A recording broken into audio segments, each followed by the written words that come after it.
We're back! Yeah, I mean, I just filmed the other one so you can see I'm wearing the same stuff, but these go back to back, so it makes sense. Previous episode on Let's Get Real, we were discussing women and minorities, both from their fear, their bias, which we'll talk about now, systemic issues, etc., of why they believe, or we talk about it and they don't talk about money as much. Well, today we're going to dive into, let's see, fear of biases and discrimination, and representation matters. All right, so we hit upon last episode, which you need to go check out. Again, these are 10-minute clips. Come on, peeps. About cultural differences, which is a big one. But ultimately here, when we're talking about the fear of biases and discrimination, it's that women and minorities are always putting more pressure on themselves to be held to a higher standard because they feel like they have to overcome. Whether true or not, that is the feeling. One example is I know someone who's female, works in the STEM industries, and even her own financial planner wasn't told that she had $80,000 of student loan debt. Replaced her with someone else, big pile of credit card debt. It doesn't really matter the difference. Women and minorities specifically, when talking about debt, do not like to open up and tell people what's going on really,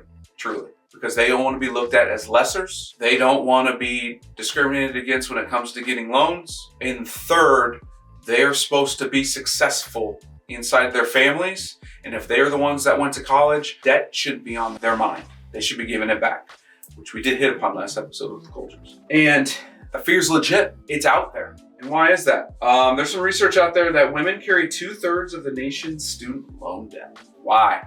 Well, I mean, they weren't allowed in the workforce and education not that long ago.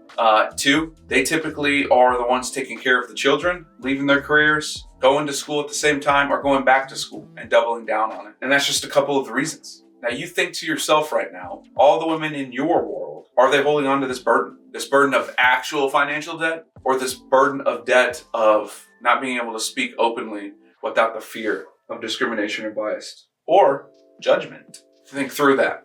Do you judge anybody when you first look at them? It happens. We all do it. Representation matters. I hit upon this before, both in the Let's Get Real series, but also in the regular series No BS Wealth on many, many episodes. And you'll hear me continuously talk about this, both in Black Mammoth, my personal life, social media, everywhere. The fact that there is not enough women and minorities in, one, financial services, but in other industries to really help change the trajectory of people's lives. I'm going to speak on the wealth side because that's what the hell I do. But ultimately, there is not enough women and minorities in this profession for other people to look at when they're out there and they're searching going, I like him.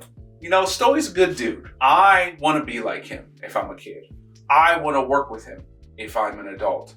I wish there was more like that so we could help more people. Those things are going on, those conversations are being had. And if you're a woman or minority, you're always going to have some natural relation with one, your own race or your own color, if you will. Even minority to minority, you feel a little more comfortable than you do in a room full of white men. Women, very much the same scenario. Is it right? Is it wrong? You know, a lot of you are going to say, get over it, suck it up, buttercup. Ultimately, it happens. And we have to fight through that natural tendency that we have, which is okay, but we have to recognize it. So again, back to it. Women and minorities have a tough time through both biases, discrimination, as well as the lack of representation. So again, you tell me, how are they supposed to open up about money to you? How are they supposed to be comfortable? We need to change our conversations. We need to bring everyone in. We need to have these deep-rooted conversations because it's not about the money.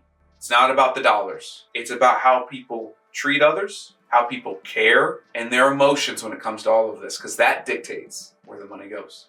Thank you for being part of another episode of Let's Get Real. We'll keep bringing you real shit, and we're straight to the heart every time. Stay tuned.